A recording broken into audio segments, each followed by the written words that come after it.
Hello,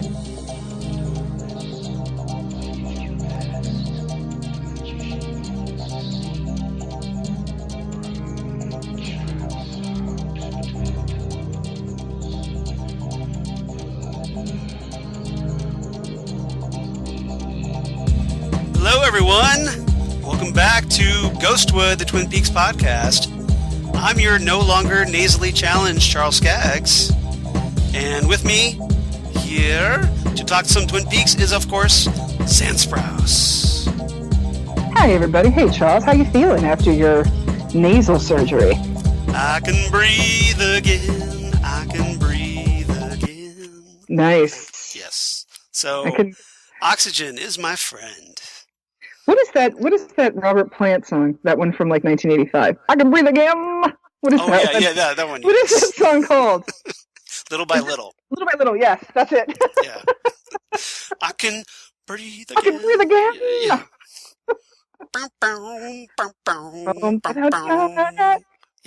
So yeah, we're here at episode 39 as we get a little closer to episode 50. Oh. Creeping up.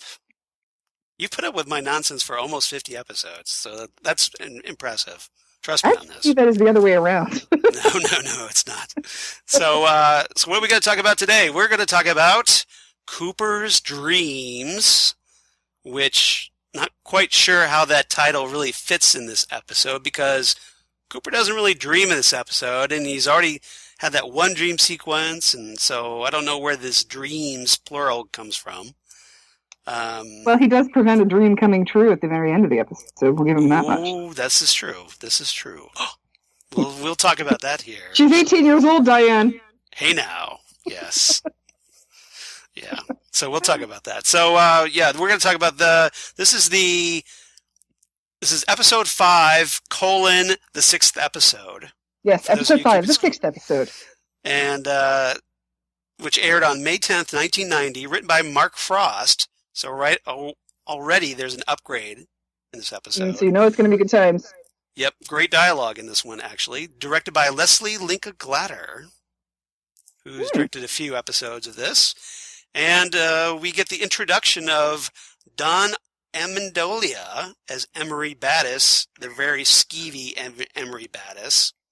Emory Battis, who loves vacuum cleaners, we find out later on. Yes, we do. Yes, we do. Which is honestly anything everybody remembers about Emory Battis is his love of vacuum cleaners. Yep. Do you imagine if he was around when the Dyson vacuums came out? He must have been like, "This is the best day ever." Can you imagine him watching one of those Dyson commercials? Never lose the suction. Nice. The Dyson ball. Oh God. And then he'll end up looking like Randy Marsh once he finally gets some internet back. If you know that image that I'm talking about.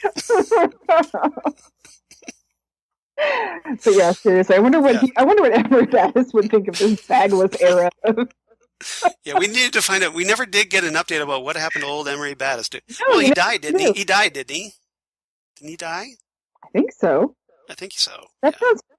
This is spoiler alert. He's kind of consequential once he delivers his one. I know. One necessity of his character. So he's the gateway character to get Audrey to One-Eyed Jacks. So yeah. He's the doorway to the perfume counter, ladies. Yep. So if you want to sell perfume and you want to be a whore, you go see Emory Battis. He's your guy. He's the guy you need to go talk to. He's the man who can hook you up with a whorehouse. The man with the Midas touch. And the vacuum fetish. He wants to be whores. So, this is what happens when oxygen hits my brain. Yeah, exactly. See what you've been missing? Guest starring David Patrick Kelly as Jerry Horn. Heck yeah. Don Davis as Major Garland Briggs. Charlotte Stewart as Betty Briggs. And the long-awaited return of Catherine E. Coulson as the Log Lady. Always a pleasure to see Miss Catherine. Yep. So speaking of David Patrick Kelly, Shut your eyes and you'll burst into flames. Speaking of David Patrick Kelly, did I tell you I finally watched Warriors all the way through? I'd never seen it all the way through until like Really? couple of weeks ago. Yeah. I'd actually never watched that movie until like 2 years ago Mhm. when it was on cable. So what did you think? I thought it was fantastic. Yeah. It was really good. It was really good. Oh yes, come out and play. Thank you very much, David Patrick Kelly, who is not a nice person in that movie either. I didn't realize. Well, and he's like that. He's like that in The Crow too. In case you didn't notice, so is he in The Crow? Yes, he is. He's the there ain't no coming back. That guy. He's that guy. Okay. He's that guy. Okay. Yeah. I have not seen The Crow since The Crow was in movie theaters. So really, yeah, it's been. I love that movie. I have a little bit of the original movie, the one with Brandon Lee. Everything else, forget it. But I'm just gonna go ahead and put it out there that I have no concept of any other Crow at all except for that. Yeah. But yeah, I just really dig that movie. I love the soundtrack. It's got one of the greatest soundtracks. And you got The Cure, you got 9 Inch Nails. I have the soundtrack, yeah, for sure. I have the soundtrack, but My Life with a Thrill Kill Cult. For a while, it had a little bit of a bad association for me, but once I got over that, there were other things to watch. Well, I understand that. Yeah.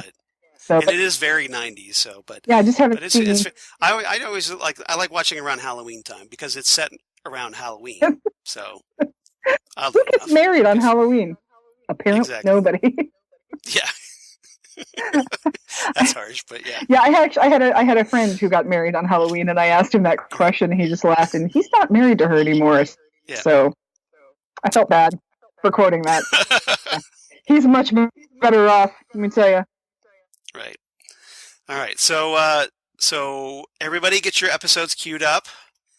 We are at around the 1 minute 31 second mark, where we have a black screen just after it says created by Mark Frost and David Lynch.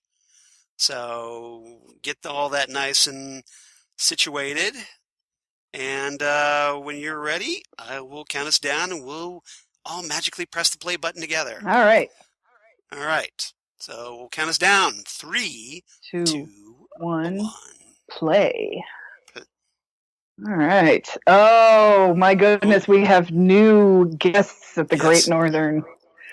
Yep. The planet is Arrakis, also known as Dune. Desert planet. Never one drop of rain on Arrakis. Yeah, so what those singing Norwegian, or no, Icelanders. I'm sorry, it's Icelanders now. Oh, you're right. The Norwegians left. I forgot about that. Yes, the Norwegians left. These are the Icelanders. These are the backup plan. I'm sorry. I forgot all about. I apologize to the Nordic community in general for forgetting the timeline of who we've got here. You might have just declared war. Like Norway is going to attack us now because you confused them with Iceland. I didn't confuse the countries. I confused the timeline of the show. I forgot that it was the Norwegians that were leaving, and then the Icelandic businessmen are who come after that. I got them flip flopped. At least I knew it was Norway and Iceland. At least I didn't. I'm not one of the people. I really love what McLaughlin's doing here. He's just you could tell what such a control freak Cooper is here. Yeah, and I just love him. Holding up the tape recorder so Diane can hear the situation. That coffee mug, by the way, was sent to him by a fan. Really? Yeah, I read that. I did not. I don't even remember what magazine this was, but it was some Red Book. I think it was Red Book, like a million years ago. And I basically read it and then cut the picture of him out and put it on my notebook in high school. So he was getting fan stuff with the 6th episode? Yeah. Wow. Yeah, he was. So at least that's what I remember from the Red Book article from 1990 and change. Here's Audrey the Stalker. Well, she's Audrey the Stalker and Audrey the amateur gumshoe. Right. So, yeah, she's... Cooper's not really feeling the companionship today. Oh, and he doesn't even have time for breakfast, and maybe she can get him. Yep. Oh. You're supposed to go to school, Audrey. Like, yeah, but look at me, I'm hot. And you should, Exactly. anyway. I want to see those pictures, Cooper. How old are you, 18? Are you sure about that? Yeah. How old are you? 18? We'll see you later, Audrey. Yeah. Right. You're not wired, are you?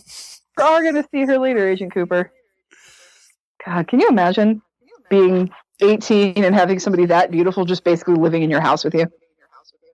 Just some tall, dark stranger. Oh, Jerry. Good God.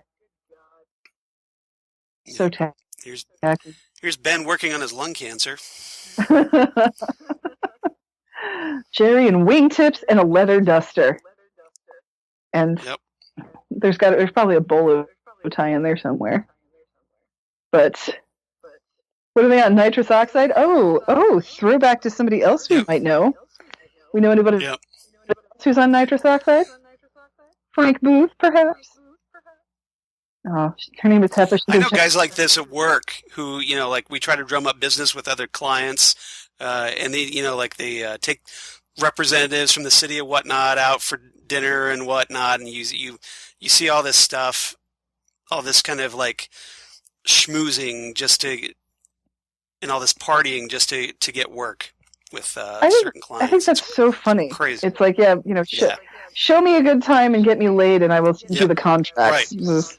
Yeah. And I don't know about where you work, but doesn't seem quite ethical, does it? It doesn't seem quite ethical, but I've known other people that have had to deal with that too, where when they're on these drunken binges, they'll promise that the company can do things that the company doesn't actually do. So, Leland is ready for work again. Yep. But he's still in his. Oh, Leland. Yeah. So, yeah. Why are you here? Well, I feel like. I feel bad about Leland because they have this sense of seeming like they're sympathetic about it, but they're still kind of cold about him too.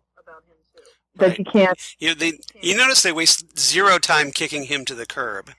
Yeah. They were so willing to get rid of him because they couldn't just say, well, hey, Leland's, he's having some problems, and we'll just kind of maybe send him off somewhere. But no, they just wanted him out of the way to so they could work on getting their sweet deal. So yeah, it just seems so. Oh, there's that clown again. Right. Good Lord. I know. Cooper's just like, ooh, donuts. Yeah. Oh, speaking of which. Yep. Somebody came. You brought donuts? Somebody came prepared for her Twin Peaks cravings tonight. Oh, you're killing me. So let me tell you something about Dunkin' Donuts. They have an app where you can go on the app, order your donuts, put in your name, and then pay with Apple Pay, and then just drive up to the drive-thru and say, "Hi, where are my donuts?" And they just give them to you. Nice. I love living in the future. Can you imagine Cooper right now? Just if he had the donut app. Oh my God. Donut delivery app. I have this feeling that Cooper would be one of those people that talks about phones as being those newfangled gadgets. Yep. Donuts and coffee. Oh yeah. Coffee. And now here's where things get really gross. What's Jacques Renault's blood type? We have a stool in the corner, Cooper. Yeah, but they can't, they don't want to contaminate anything. Mine's AB positive. Where was this Flesh World magazine? Was it in the lamp or something like that? It was stuck to the ceiling is what it was. Ew. Yes. Ew, gross. And here's even grosser. Why is Cooper touching that magazine with his bare fingers? Oh, gross. Ew. Cooper, you need to take a bath and bleach now. Oh, goodness gracious. You know what's weird, though? Yeah. Doesn't Cooper know about Flesh World yet? Or does he not know about that? Maybe it's a local publication. Yeah, but wasn't Teresa Banks in Flesh World? I guess so. Yeah, I don't know. Yeah, you're right, because if he was involved with the Teresa Banks investigation, he should know that. See, that's what I'm thinking. I'm wondering if maybe. Well, Well, remember that Chet was taking care of Teresa, so maybe he just wasn't up to speed on that detail. I'm wondering that myself. That Maybe for whatever reason it was omitted. Maybe it didn't find its way into his case into file. Chet Desmond's report or something. That's possible because remember Chet disappeared. That's right. Let's rock. Yes. So let's rock. Oh boy. I still, dropping out of the 11th grade to marry Leo Johnson. Wow. This is a small town with nothing to do with what that's. What would you do if you came in right now? Well, probably like pee my pants and cry like a little girl, but probably, yeah. Then I'd pull this gun out and shoot him. Oh, hey, Leo, make us some breakfast. Yep. I'm getting ahead of myself. Yeah, you are. But by about 10 seconds. Yeah, exactly. How do you not like Shelley's cooking? She works at the diner. That's probably how she knows how to cook. Yep. Is the diner. Right. She's all like, Leo hates my cooking. And it's like, well, Shelley, like Leo hates your breathing. Leo is an unpleasant human being. He just doesn't like you. That's kind of a way. Yeah. Uh-oh. Jeez, at the cops. See, yeah, that's the thing. I mean, they talk big, but like if they saw Leo, they'd probably both. Right, exactly. Yeah. Again, he's redoing this house. Why is he not stripping that wallpaper? Right. Well, at least Shelley has at least enough fortitude to shoot him eventually later in the episode. That's true. That's very true. Now, I'm not convinced Bobby would even be able to do that at this point. Now I'm seeing, since I've seen these episodes so many times, I'm looking at more background stuff, and nobody knows how to decorate in this damn town. Well, it was the 90s. I mean, it's even for the 90s, this is kind of bad.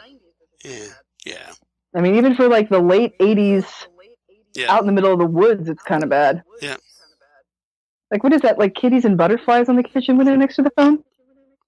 I'm still wondering why Harry Goes can't pronounce Renault like everybody else. I have no idea. Jacques Renault. Jacques Renault. I mean, maybe that's just... It's like, it's Renault. Maybe that's just, his ignorance. Yeah. Being adorable, I suppose. He's just so gosh darn adorbs. Uh-huh. He ain't got a phone in his truck. Yeah, just tell him that Andy showed up. And then maybe he won't ever come home again. You know how paranoid you get? When you coming home, baby? Yep. Jeez. Yeah, everything's fine. Everything's good. Oh, hey, here's a gun in my hand. He's going to kill you with this really... You notice how Bobby kind of manipulates the situation? Like, he puts it in her hand. It's like, okay, you do this. I'm not going to do this. You do this. I think he reminds her how much she wants to do this. Come on down to Big Ed's gas farm. We've got trucks, more trucks, old jalopies, trucks, and a motorcycle. And the cheapest leaded gasoline this side of the Rocky Mountains. Right. This was cheap for even back in the 90s. See, at least... I think it's like 16 cents a gallon. Seriously. I mean, at least Ed and Norma have their own businesses so they can see each other at their places of work. Right. Uh-oh. Yep. Hank's back Things are in about town. to get a little awkward between... Yep. And so he's going to be back. Ayla, Hank the felon's back. My felon's back. I don't know why you don't... I don't know why you believe a word he says, Norma. She's sitting here telling it, oh, he seems so hopeful. Yeah, okay. Right. He's still Hank Jennings. That's the thing. So we've got... So Hank is coming back out of parole, and Nadine's crazy. So we're going to have to put our little relationship on hold for, 27 years? Yeah, exactly. It's like... And to think, they only did this for like another 25 years. Back and forth. We never want to hurt anyone except each other. That's the thing. They're too nice of people. There's really... Well, that's basically... Well, that and also neither one has enough self-confidence enough to make the move. No, of course not. Yeah, neither one is going to be good at They that. They don't want to. At least Ed's trying not to hurt somebody. I'm not quite sure what Norma's reason is. I think Norma's just trying to do the right thing, and I don't think she wants to hurt Nadine either. I mean, Nadine is right. definitely her own issue. She definitely has her own issue. Oh, was I supposed to say I love you too? Oh, yeah, anytime somebody says I love you, you're supposed to say it back. Oh, that's so creepy. Gross. Yeah, last time I saw you, you were a little girl. But is that an Aston Martin on his desk? Yes, it is. It's James Bond's Aston Nice. Martin. DB5. Nice. Good taste in toys. Yep. Oh yeah, it looks like he has little toys all over his office. It's the Goldfinger Aston Martin. Nice. Yeah, he's got a couple of cars on the back shelves too. Yep. Can I speak frankly? I want to work in the perfume counter, and you're going to do what I want because my daddy's your boss. In case you couldn't tell, like, wood paneling is really big in Twin Peaks. Well, when you are in a logging community, I think the wood motif is very, very popular. Right, which makes sense, yeah, yes. So, let's do a little pouty thing. I'd have to talk to your dad before I put you in the horror training camp that we call the perfume counter. Audrey tries the sweet, and then she flips on, like, Audrey Horne, aspiring dominatrix here. Yeah, kids, don't ever do this. Rape is not a laughing matter, and it's nothing to be trifled with. Nope. Yep. It ruins lives. I wonder who that picture is on his shelf up there. Yeah, and this guy pops up in things every now and again to this actor, and I don't even know his name. I just call him Emory Battis. He's one of those. Don Amendolia. Yeah. Yeah, he's one of those people that I know that I call him by the character name. Yeah, that sticks out the most for me. Right. Donna in probably the most realistic kid outfit in this entire series. Right. Pretty much. Hanging out the gazebo. That swing in place, the gazebo. So he didn't die. He became a showgirl in Vegas. Aww. My mom, she's a drunk. Yeah, poor James. I mean, James does have kind of an. She's an alcoholic because most writers are alcoholics. Trust me on this. Well, and the thing is, anybody who has a problem with somebody's parents, I always thought that was ridiculous. Right.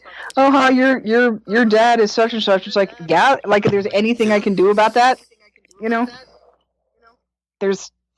really can't control them. And I can't control it. You realize that James is totally slut-shaming his mom right now. Well, I will say that, if you've been doing this for a while and you've got a kid at home, you probably shouldn't spend, days at a time away from your child. Even if that's to go to, church camp. You probably shouldn't leave your kid alone, you know what I mean? Yeah, probably not.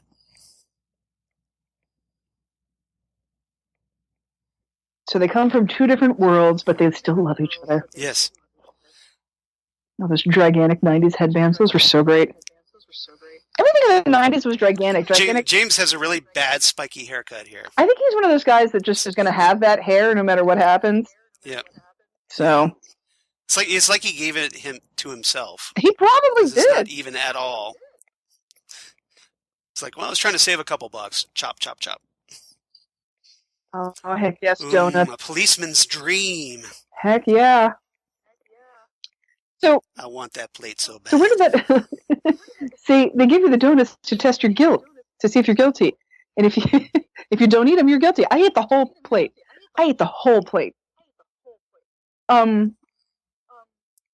Yeah, that's not the last time we're going to be seeing red drapes here. I don't know where that plate came from. Is that just one of Jacques' plates that they took out of the cupboard? Like, screw this guy. We're gonna put our donuts I hope they brought their own plate. And if they didn't, I hope they don't wash it. I hope they just leave that there for him. It's like, screw you, Jacques. You have to clean up your own plates. And here's another dirty one. Cooper gets, I understand that's Cooper. At least this time he's wearing gloves. Yeah, he is. He? It's like, you also want to say, It's Laura, I recognize the birthmark. When I know you're excited about finding a clue, but maybe don't make that face when you're looking at files. Yeah. Maybe want to dial that back a little. The red drapes from Mudreams? Yeah. Yeah, that cabin might just be a little bit important. Just a little bit. Just a little bit. Yeah, 50 gallons of heating oil for this apartment. Or to burn down the sawmill. It's like, hey, yep, we're going to take a walk in the woods, and then I'm going to urinate, because that's what I do. And it's urinate. You're always very, very formal about it. Exactly. Everything in the 90s was big. Everybody's clothes were baggier than they needed to be, and the sleeves were big. And right. So here we have Maddie meeting Donna for the first time. It's like, hi, Donna, do you think I look like Laura? Everybody else does. Well, I like how that the characters are really staring at her, because that would be really hard to take your eyes off of her. She looked exactly. Well, with James, I think it's just because he's actually attracted to her. It's like, wait, James never gets me a cherry Coke. James never has a second cup of coffee at home. Exactly. But I don't know if he's attracted to her, or if it really is that sort of, or just like can't help but look. Is it? Or yeah, I think he's attracted to her, because remember, doesn't he he kiss her? Yeah, but he kind of kisses everybody. I don't think he kisses her, but James has always been cool. James has always been cool. And yes, Donna, the person who killed her will never be caught. That is very true. Right. So. Oh, no, wait, it wasn't that he kissed her. It was just because, remember, they were singing Just You and I, and then he, kept looking at her and staring at her longingly. Seriously. And Donna picked up on it, and then they had a fight. He's seen a ghost. Well, it's hard, I mean, it's not like he stopped loving Laura. Laura died, and he had to realize that he had conflicted feelings, but... It's not my fault. She looks like my dead ex-girlfriend, okay? Come on, honey. Give me a frickin' bone here. I think it would be sort of like the dead... You didn't even drink the cherry Coke he got you. Yeah, real nice. And wait, what a waste of pride. Yeah. Right. Completely untouched. Not cool, Maddie. Not cool. It is. Could at least had a couple sips. Token sips. And here's Hank lurking. So, that's what he does. And here we have the Dave Beauty Bouffant hairdos. Yep. Hairstyles by Marge Simpson. Oh, hairstyles from 1965. Right. Oh. Yeah, hello, Hank. Don't touch me, please.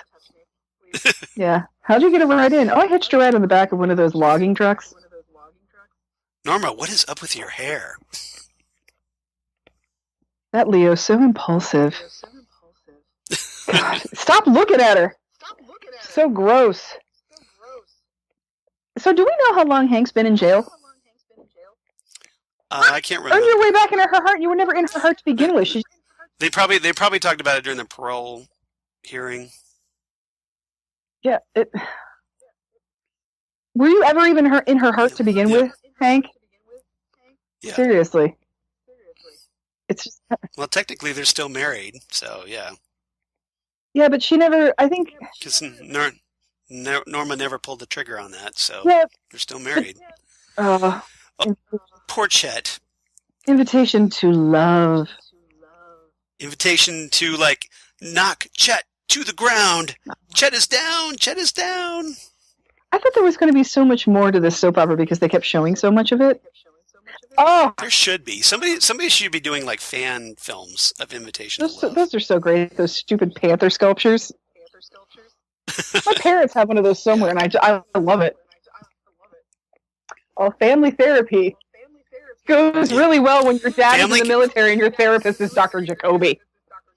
Right. Constantly using drugs. Bobby can't even be awake for this process. Yeah. I like how Bobby's just he pretends to yawn and he's like, "I'm so bored with this, you guys. I can't even." Have you ever killed anybody? Well, yes, I have, Dr. Jacoby. I'm Bobby, and I killed a guy. Bobby Bobby killed the killed a guy. guy. Yeah. What is on your tie, Dr. Jacoby? Classic. Now, I gotta say, Looks like the little man from another place. I gotta say, I do love this furniture. Yeah, Big yawn. Bobby's sleepy. Yeah. It kind of looks like Gilligan, but in the woods. I can't quite tell. Zip. Yeah. Zip. Dr. Jacoby looks like the kind of guy who doesn't know how to dress. You know, Dr. Jacoby dresses like Dougie Jones dresses. Yes, he does. Like, they probably have the same fashion consultant. Like somebody who doesn't know how to dress themselves. That is so. Oh my god. Ew. I think you want to know the details of the situation a little more than you do from a doctor's standpoint, which is really gross. Did you cry, Bobby, like a little girl? Oh. Look, I'm not telling you anything about anything that has to do with Laura in anything sexual, because you're going to be way too interested in it. Exactly.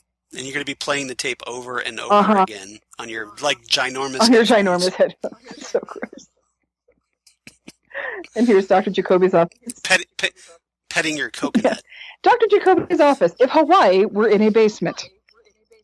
Right. Is what we have here. It's Basement 5-0. See.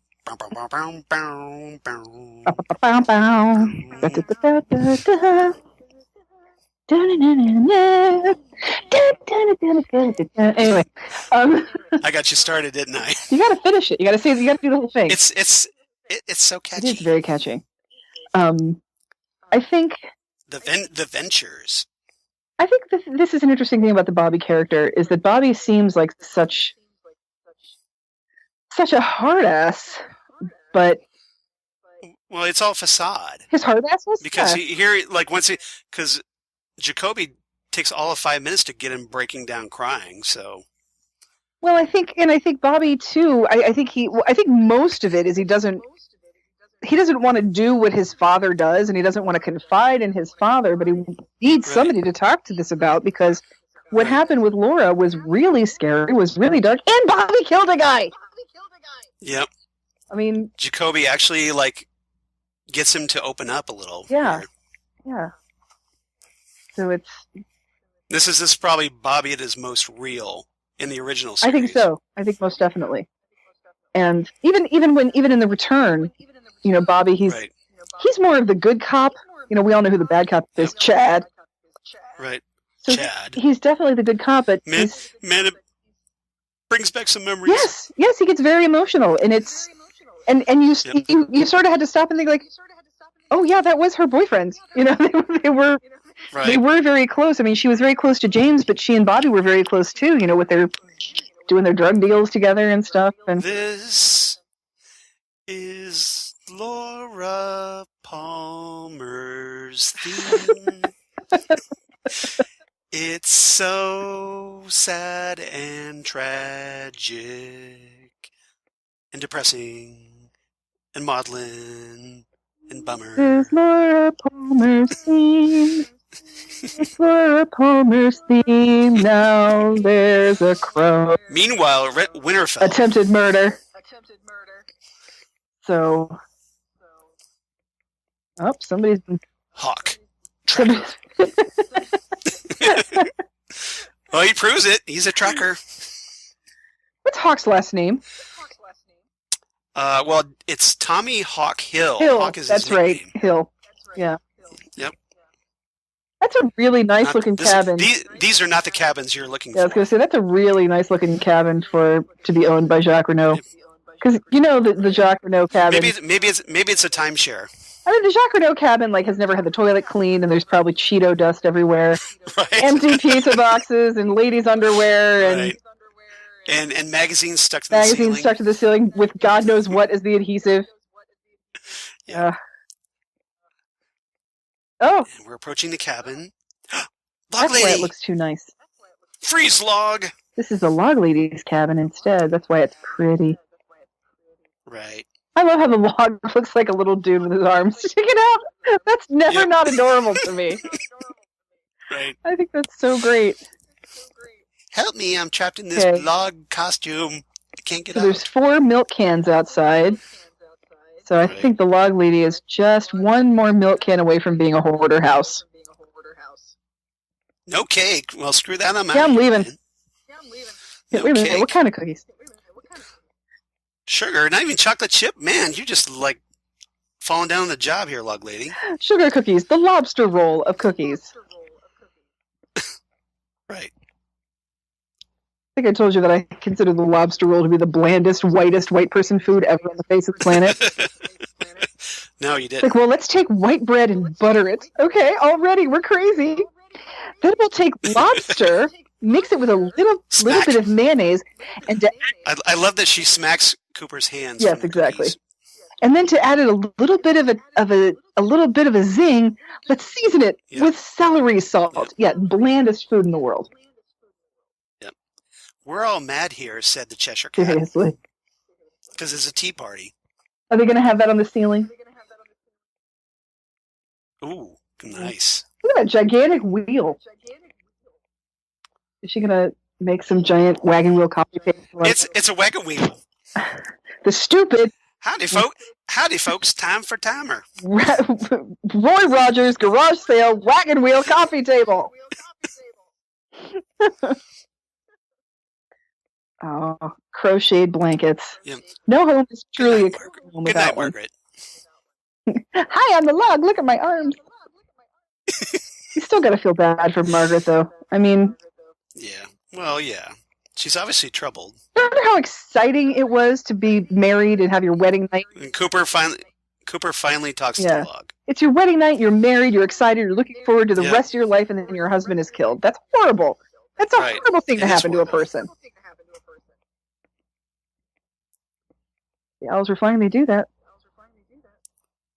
Well, Catherine Coulson is so good. She's so wonderful. My question, though, is how does the log see everything?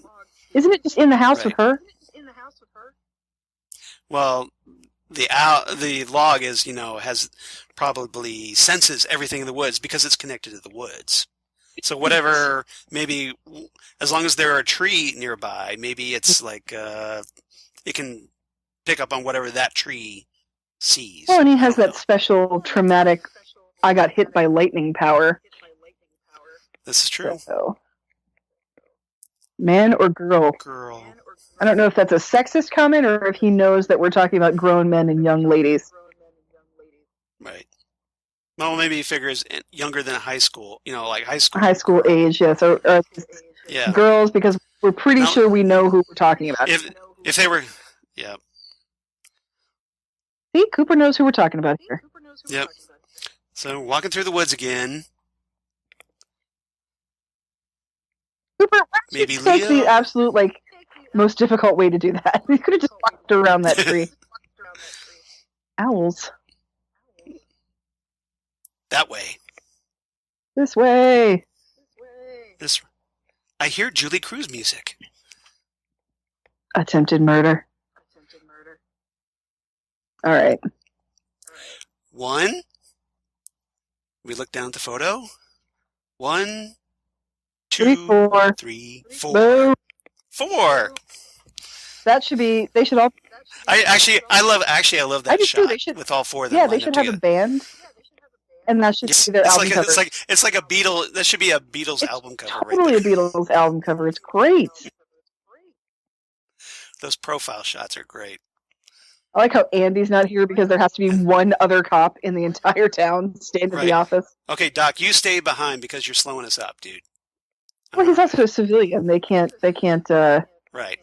We can't protect him. Right. Well, they can't take on that liability. He is a civilian. Here's hockey. And it's Hawk. It's the Hawk Show, starring me. I'm Hawk. It's the Hawk Show. Don't do that. No. Oh man, I was listening to that. See, there's always music in the air. Aww. Waldo.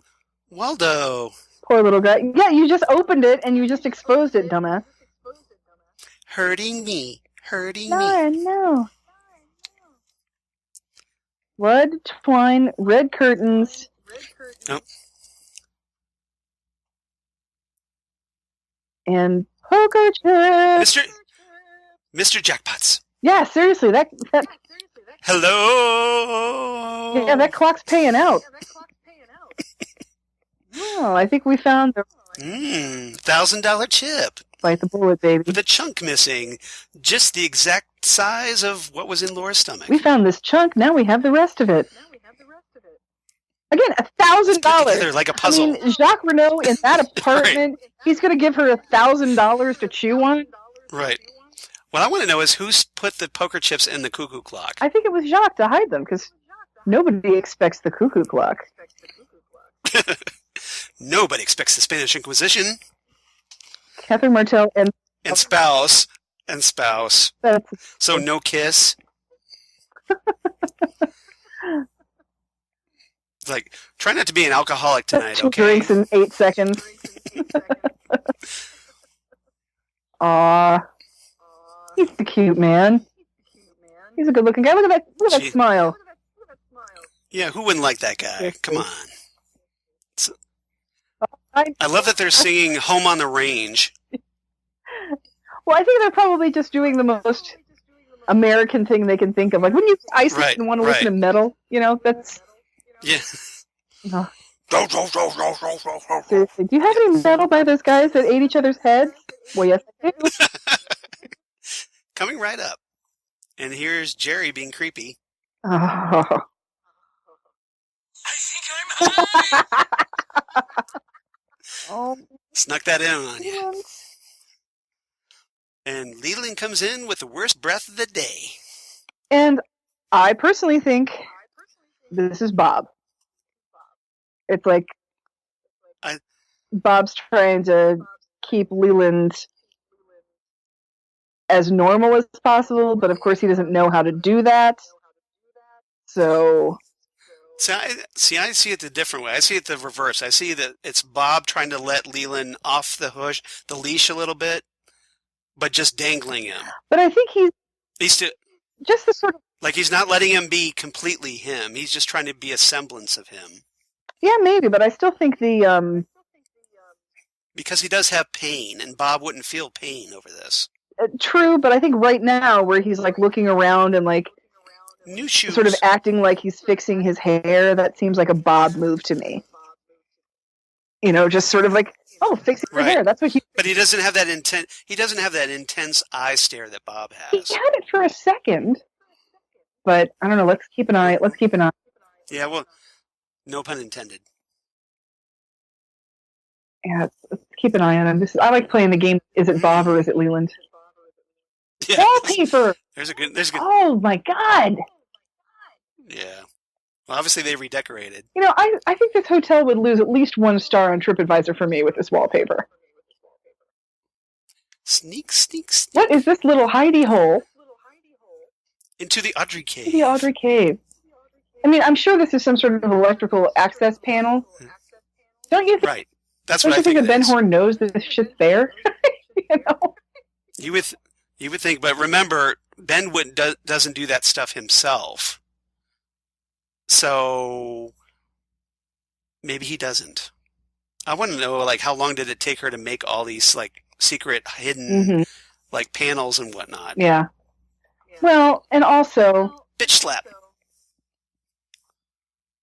You just want to say, she obviously doesn't know him and his business dealings very well. Because slap. She's... 3 times slap. She's mad that he's going to One-Eyed Jack's, but she doesn't realize that he owns One-Eyed Jack's. Like, so she's not as mixed up with him as she likes to think that he is. Okay, right. Audrey, now it's time to stop watching. This is just getting weird. Yeah, it is kind of weird that she's kind of laughing at this, that her dad making out with someone that's not her mom. Well, I can understand the whole... I mean, Audrey's probably known that her parents... marriage is over for a long, long time. Yeah, but why would you want to watch it? My absolute exact point right there. So, yeah, I just want to take a moment here and remind everybody what horrible, horrible people Catherine Martell and Benjamin Horne are. Because this town is pretty much a town. Oh, Pete drinking milk. He loves that he's drinking milk. That's so adorable. So this entire town. It's coming up next. Pete Martell's World Geography. Yeah. This entire town is pretty much in existence because of the sawmill. You know that like 60% of these residents work at that sawmill. And if they don't work at that sawmill, they probably work at that department store. So to burn down the mill ruins this town. It doesn't just give them insurance money. It ruins this town. It ruins the lives of a lot of people. They're probably just... They probably don't... I mean, Ben obviously doesn't care about the people in the town. Catherine certainly doesn't. They're horrible, horrible people. Catherine is a sociopath. Ben is just greedy. Okay, now we have... This is legit Bob, I think. This is... You think that's Bob? I think that's Leland. Hmm? Yeah, go dance with him, because he's crazy. Yep. Because, Bob would not be crying. Well, yeah, good point, but... Those look like crocodile tears, though. I'm not convinced. I respectfully disagree. Okay. Yeah, I don't know. Well, what do you listeners think? Is it Bob or is it Leland in this scene? Please tell us. We need to... set it straight. We need to know. We got it. This game of Bob or Leland is not as cut and dry as it could be. So... There's definitely two ways you could obviously interpret this scene. Yes. I like how the Icelandic woman is like trying to mimic, like, oh, hey, this is a new crazy dance craze called, like, peekaboo. This is the moose. Yeah, mammy. It's the moose with our antlers. Yeah. Oh, but see, Audrey. Poor Audrey. Audrey is crying. Audrey's a freaking human being. That's why she's crying. Because. Right. Oh, here's ominous, shadowy Josie is ominous and shadowy. Ominous and shadowy Josie is ominous and shadowy. This is very true. Here's Maddie in pajamas.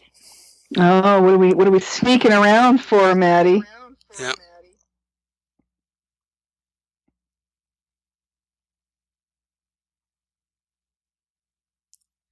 Old touch-tone phones. Oh. What else did you find in the bedpost? Yep. And one of the bedposts screws off the shoebox in there. Right. That's kind of crazy. I've found all her mixtapes. Tapes. Aw. Laura and Donna. Laura Palmer, homecoming queen. Yep. So sweet.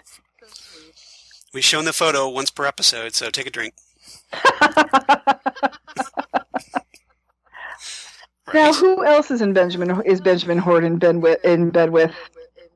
Criminally speaking, not literally and criminally speaking. Well, let's run this down. Okay, Catherine, Josie, Hank, Leo. Who else am I missing? Catherine, Josie, Hank, Leo, and the Renault brothers work for him. Oh yeah, right. Jacques and Renault, yeah, and Blackie. Mm-hmm, Blackie, yeah, pretty much. Yep. Oh, and then eventually, I guess we did count the Renault brothers as plural. So. Yeah, the whole family pretty much works. There's Jean Renault as well. So yeah. Stoves for when you're too lazy to pick up your cigarette lighter. Oh, I've known so many people that have set their eyebrows on fire or their hair on fire doing that. I was going to say, with Shelley's big mane of hair there, that's not probably the smartest thing she could be doing. Seriously. She does have quite the mane of hair. Only to be rivaled by Leo's mane of hair. It probably has a little mousse in it, too, so it would probably go up really quickly. Oh. Where are you going with those gas cans, Leo? Yep. Gonna go burn something down? Oh. How long has he been out of prison? Like, Well, remember, if you love somebody, set them on fire. how long has he been out of prison? Like 17 hours? I know, it is like already beating the crap Well, out of I mean, it's somebody. Leo, so I don't mind, but my God. Right. Yeah, it is. It's kind of hard, not to root for Hank in this scene, Yeah. right? Oh, yeah. It's really hard. As repulsive as Hank is, Give me a give beer. me a beer. That's obviously where the SNL got that from. Yep. Oh, here we go. Everybody run. Shelley's got a gun. Oh, nice. Now that's in my head. Thank you very much. You're welcome. Everybody run. Laura Palmer, the homecoming queen's got a The gun. 11th grade dropout has a gun. Leo hurt. This is why you don't shoot somebody Swing. and not look at them, because then they just run off, and you don't know what happened. And now we have to find out because there's a cliffhanger. So thanks a lot for that. Cooper returns to room 315. God damn it. But his Frickin' Icelanders. door is open, and he is at the ready. What peril awaits Cooper in his darkened hotel room? To be fair, this is how he normally enters a room. Yeah, this is true. Yes. Reach over and turn on the light. Oh. Reach for the sky. Oh, it's Audrey. Oh, hey, Naked Audrey. It's not TV, it's HBO. She's been sitting here like for the last 2 hours thinking about how this is going to go down, and she's realized that this is a bad idea. Are you sure you're not wired? That this is a bad idea, and that... Yeah. Are you really sure you're not wired? And she realizes that he's going to see her and kick her out. Yeah. And you realize you're legally obligated to tell me you're not wired, right? Are you a cop? Because you got to tell me if you are. It's entrapment if you don't. But yeah, because she started out thinking like, oh, I'm going to be all sexy and come hither with my eyes and naked under the sheet and stuff like that. And then she starts thinking about it like, but what if he doesn't want me? And what if I'm too young and he is older? And oh God, what am I doing? But I'm already naked. So I think she's just been torturing herself with this decision until she got into the bed. Well, yeah, you have to wonder how long she's been planning this, because this isn't just someone, hey, I'm going to take off all my clothes and go under this guy's bed who I'm totally crushing on. And he's twice my age. Well, and you just gotta wonder, like, where is she learning this femme fatale behavior? Let's remember who her father is, and the type of women he hangs out with. Very, very true. Yes, Catherine Martell. And remember who her uncle is. No, but his uncle, I think, do you know the comedian Anthony Jeselnik? He's no. very, very dark sense of humor. So if you don't like dark and if you're easily insulted, I wouldn't recommend him. But I think he's funny, and that could be because I'm right. Oh, that's probably right. I'm dark and not easily offended. But yes, he says, exactly. He says the first thing I look for in a woman is intelligence, because if she doesn't have that, she's mine. And I feel like that's Jerry's dating criteria. Like, that's how it probably used to be, and then once he got older, it's probably just like, hey, you want to get stoned? Mm-hmm. You want to go sit in the woods and watch Dr. Amp and get stoned? Seriously.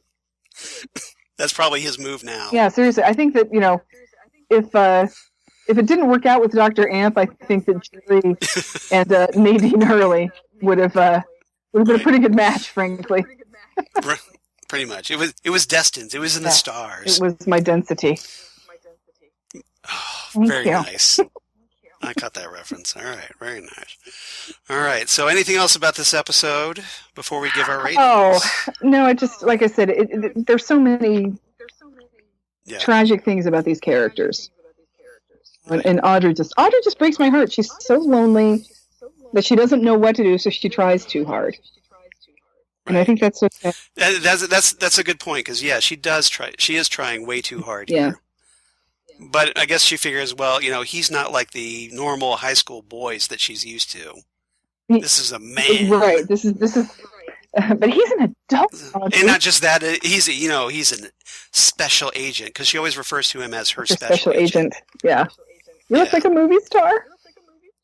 Right. So I keep getting ahead of myself with these quotes, and it's just wait for it. Wait for it. It's funny too, because like it's you forget how well you know a show until you start watching again, and you're like, oh yeah, this is gonna end. Like it just feels total second nature to watch. Well, there's it gets you on these different trains of thought. Yeah, exactly. And but yeah, you can obviously tell the difference in dialogue in this episode just by Mark Frost writing it, because there's a lot of great lines in this. There are a lot of great lines, and it really does show you how tragic everybody is. I mean, there's James with his tumultuous family. You know, I'm not one to say that a broken home is terrible. No, if parents are divorced. That kind of stuff happens. We all know it. But when you have the dad who just runs off and never shows up again, and then the mom who's it's like, well, hey, my dad ran away, and my mom's a big slut who was also an alcoholic. Yeah, she's kind of a drunken sleeper rounder, but you know, if you want to sleep around and drink, that's totally fine. That's your life. That's your choice. But when you've got a kid at home, it's a problem. Exactly. I don't care if you're the mom or the dad. That's a problem. So well, obviously, James had to be taken away, and Ed raised her. Okay, so let's think about all the tragic characters in this episode. So you got James. We could be here. I know, right? You got James. And you got Bobby. Bobby, who's putting up a front. And I think Bobby's probably... Sometimes I get the impression that Bobby is the captain of the football team because his dad wanted him to be. But, how many captains of the football team do you know that are Mr. Long Hair Leather Jacket guys? Captains of the football team look like... Normally they try to beat up those guys. Right. Captains of the football team look like... Because they're just like... Exactly. Mike would normally be they look like Mike. They don't look like Bobby. So I think there's more to Bobby than... well, maybe it's just because he's more talented in football. Maybe. I just think that he's trying to do the only, manly man things that he can stand that his dad wants him to do, because he doesn't want to go into the military. Right. There's a sensitive side to Bobby and which of course makes it ironic when he becomes a cop.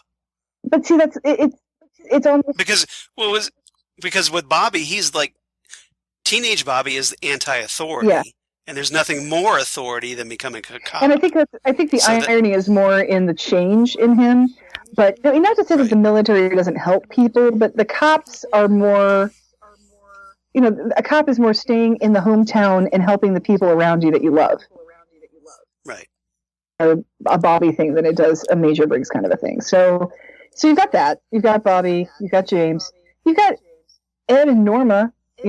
Ed's wife has gone crazy, and Norma's husband is back from jail. And even though they pretty much hooked up with these people to get back at each other, just to... because Norma went out with Hank to make him jealous, and that's when Ed goes off with Nadine and pretty much married her out of pity because he shot her eye out. Right. And so, since he married Nadine, then she's like, all right, well, fine, then I'll just marry Hank. And that's been like 20 years. Or maybe just like 10. I don't know. But it feels like forever. So... Well, I gotta imagine that shooting out someone's eye is gonna give you a good amount of guilt. It's gonna give you a good amount of guilt, and you're gonna marry a crazy woman. Right. You're gonna be well loved, but she's a volatile, crazy lady. Right. So you got that. You've got those two people with horrible taste in knickknacks, I might add. Horrible taste in knickknacks. So you got those two, and you have Catherine and Pete, who are so dysfunctional. But they're not. I don't think they're tragic because Catherine knows what she's doing, and Pete is fine just to fish and make sandwiches with Josie. I don't think they're sad about their situation necessarily. How do you think Pete would be if Josie wasn't around? Creepy with the maids. You think? I think so. I don't. I think that's what Pete would be if Josie wasn't around. So then you have Shelley. I can't see Pete being creepy. He's such a nice guy. But I think if you worked for him and he was all like, "So what are you doing?" He's lonely, Yeah. He's not interested in anything. He's not trying to get anything out of you. He's just trying to talk too much. Right. So, and then you have Shelley, who we find out in this episode has dropped out of high school to marry Leo Johnson. What Obviously a big mistake. What was her life like that she thought dropping out of high school and marrying Leo was the answer? Well, remember, she talked about that, hot guy in a flashy car. And all he wanted to make So she bought into the Leo Johnson mystique. But see, that's the thing. That's the thing. She's not. When you think about her daughter, think about Becky. Mm-hmm. Becky is addicted to heroin. Okay, that's what's making her make that decision. Right. Shelley doesn't seem to be a drug addict to me. Shelley's just made really, really bad decisions. So I just wonder what in her life led her to that. It's kind of tragic. And then let's take a look at Leland. Leland in general is just really, really, really, really sad, considering the fact that Bob has been possessing him since he was like 14. Right. Essentially, yeah. His any chance at a normal life was wiped out early on. Yeah. Because of Bob possessing him. Mm-hmm. Mm-hmm. And it's only at his death that he realized he actually gets his soul back. Right. It's terrible. And then, of course, there's Audrey. So lonely, trying so hard, so desperate to connect with somebody. She's desperate to connect with someone on any level, but I think she's also at that point in her life where she's having those sexual feelings, and she's also seeing that sex can get you things. So it's all getting mixed up in her head. So yeah, so tragic. I see Audrey as confused. I do too. Because of just that, because like you said, she does have like all these different, she's been given all these different approaches to life, and she can't quite reconcile them in her head. Right. So yeah, just everything. And obviously she ends up making bad decisions, and unfortunately, she made one. And then she made one reckless decision, I think, to go to the bank. Yes, but Eckhart was the one that blew it up. Right. She obviously she didn't know that was going to happen, and that was incidental. Right. Yeah, because she didn't know the bomb was inside. No, she didn't know the bomb was inside. She just thought she was going to be stuck to a vault door for a 6 days. A vault door. Yeah. And then when she's in a coma, Cooper rapes her. So a lot of the terrible things that have happened to Audrey are... Well, you mean Bob rapes her. Doppelganger Cooper. Doppelganger. Yeah, Mr. C rapes her. Mr. C rapes her, and so... Because that wasn't Cooper. No, yeah, let's get that straight. Right. So, so terrible things happen to her, not of her own accord. So, yeah, very sad. Yeah, there's very few characters that aren't tragic. It's probably quicker to list the ones that aren't tragic in Twin Peaks than the ones that are. Mm-hmm. And actually, it might not be quicker because it take me a few minutes to think of who they are. Andy and Lucy. Okay. There we go. And we're done here. Yeah, then that's it. See how quick that was? Easy that was? Andy and Lucy. Boom, very, done. very simple. Yes. Yep. Although, unless you count Wally Brando, that's a little bit of tragedy. But they brought that on themselves. That's true. That's their own fault. They foolishly procreated. They brought that on themselves. Seriously. So what's your rating for this episode, Charles? My rating for this one, 9 out of 10 copies of Flesh World stuck to the ceiling because ew. Yep. Well, I'm going to give this one. Let's just say it was a very lonely night for Jacques Renault to have that many copies stuck to the ceiling. No. I would rather watch Jacques Renault sweep the floor for 90 minutes than think about that. As Green Onion plays. Booker T, save me. Booker T, the MGs. I give this one 8 out of 10 forbidden sugar cookies. Oh, you're a little lower than me. I'm a little lower because I feel like this episode does keep the ball rolling. It ends on a cliffhanger. We're learning some things. It really does move the story along, but it's just so damn sad. You know. See, I approach it from like I love the writing in this episode. Fantastic, yeah. And so yeah, that's what makes it a home run for me almost. Yeah. So yeah, all right. Now we did get some Twitter feedback. Yes, we did. This past couple weeks. So I thought we'd mention that. We got it from Sebastian, aka @Cone of Dunshire. Which I think is fantastic, by the way. Which is a Parks and Rec reference if you're not familiar. Oh, so well played, Sebastian. Yep. And on August 4th of 2018, he tweeted us and he said, "Your podcast is hilarious as F." And I'm censoring this here because for Rob Southgate's ears, otherwise that's true. It in full. But, Sebastian writes it out like a big boy, but we have to do the kids pop version. Exactly. We have to censor it because the children. So now we have the ultimate pull quote for Ghostwood. Hilarious as F. Hilarious AF, exactly. So thank you very much for that, Cone of Dunshire. Yes. Exactly. But he goes on to say, you and Charles, I mean, he's referring to you, of course, Ann. Here he says, you and @Charles Skaggs make a great duo. I think so too. Thank you very much.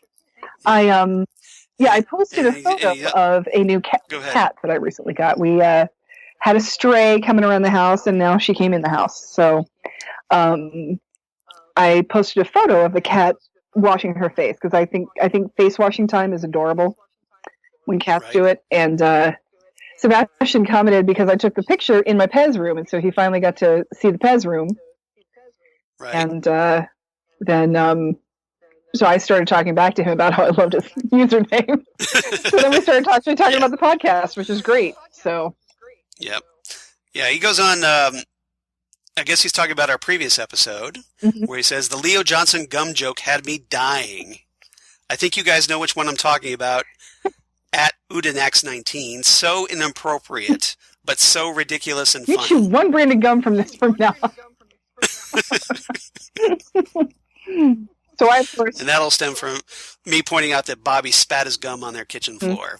And then Zan just took it to a new level. And so I, of course, responded to Sebastian with, "This is where we live, Sebastian!" So, yes. Thank you very much for the kind comment, Sebastian, and I'm glad you enjoyed the Pez room. And thank you for calling us hilarious. Yeah, that's great. I love that.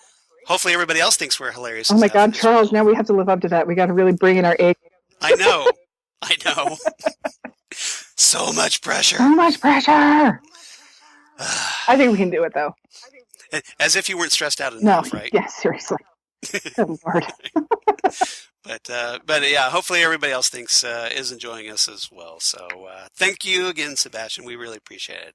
So if you'd like to be like Sebastian, be one of the cool kids, you can reach Ghostwood @GhostwoodCast on the Twitter machine, just like Sebastian did, or you can email us at the Gmail. The Gmail, ghostwoodpodcast@gmail.com. The Gmail. The Gmail. And, or you can reach us on Facebook at Ghostwood the Twin Peaks Podcast. Gotten a few likes on that recently. Thank you, everybody. So, thank you, everybody who's liked us on Facebook. Everybody who hasn't yet, please consider doing so. We'd appreciate it. Also, follow us on Twitter. We'd love to live up to your thumbs up. Exactly. So, yeah, we would love to pollute your feeds with our nonsense. Mm-hmm. And I do curate the shit posting. I only do the good ones. And you do it really well because you're very you're selective. I am very. It's like you don't just post anything that comes down the pike. You post the really good. If it's funny, if it's funny, I'll do it. So. Yeah. So kudos for your quality control. Thank you. Yes, it's shit post curation is what I like to think of it. QAQC on that. You're welcome. If you'd like to go to Apple iTunes and rate us there, let us know what you think of the show. Hopefully you enjoy it. And rate us there because that helps people find us. Mm-hmm. And also, please subscribe to us as well. We'd love Even that. If you delete us the second we come down, just subscribe to us anyway. Yeah, exactly. You don't need to download us to your phone. We can be in the cloud. Just subscribe to us. Right.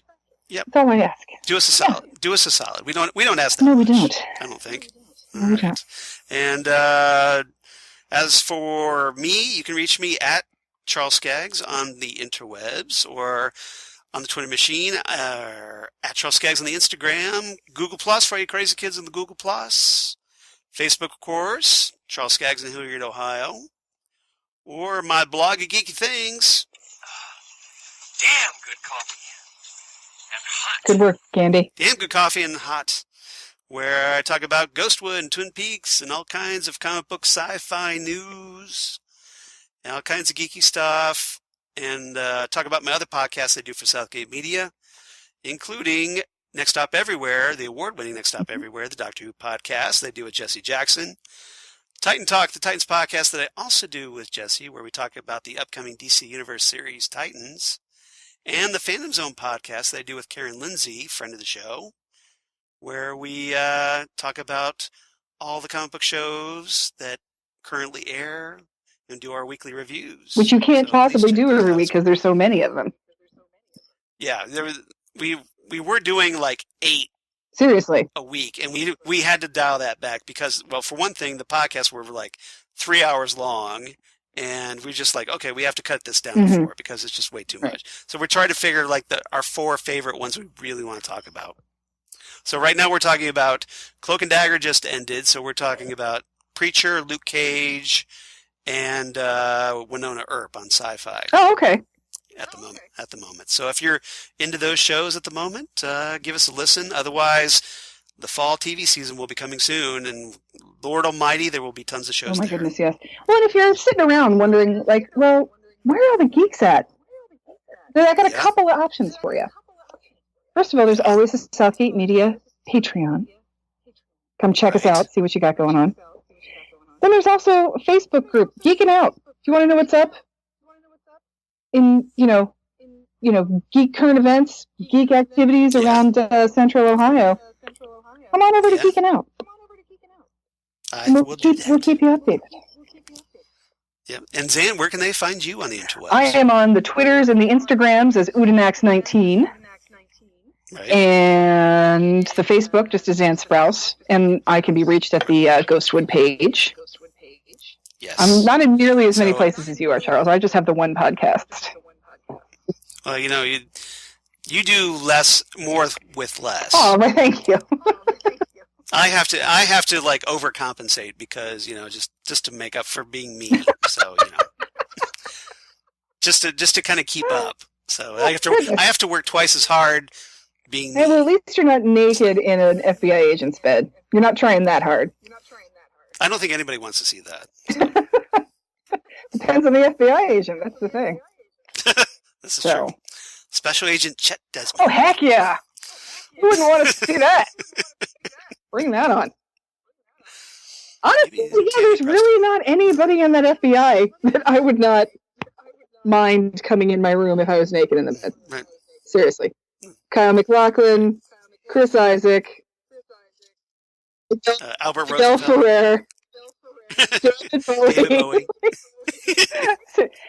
And there's even 12-year-old. Well, maybe Gordon Cole. I'd take it.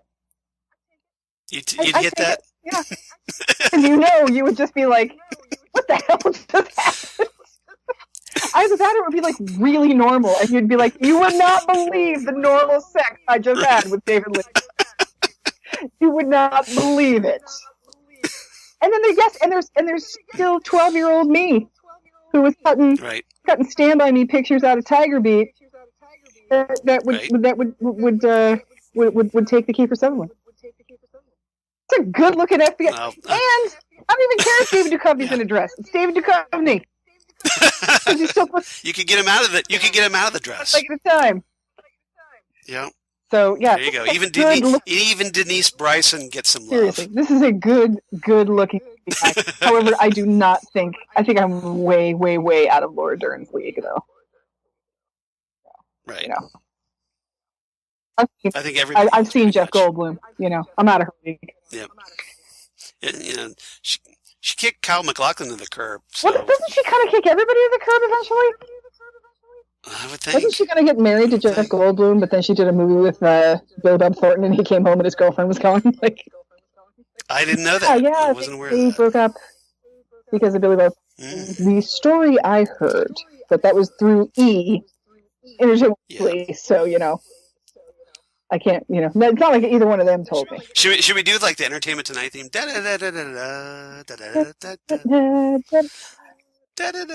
So this podcast is for Twin Peaks and 30 to 40-year-old songs. And trashy entertainment gossip. From 25 years ago. Yes. Obscure internet or entertainment. Yeah, if you want to know that everybody's forgotten. If you want to know what Kyle MacLachlan's Red Book article said, I'm your gal. God. What part of Hey, not many people can claim what part of my bum did I pull that piece of trivia out of? My God. Jeez Louise. That's okay. Oh, crazy. See, you didn't know it's a podcast and it's also therapy. It's a podcast and it's therapy. Thank you, Dr. Jacoby, in your Hawaiian office. So adorable. My goodness.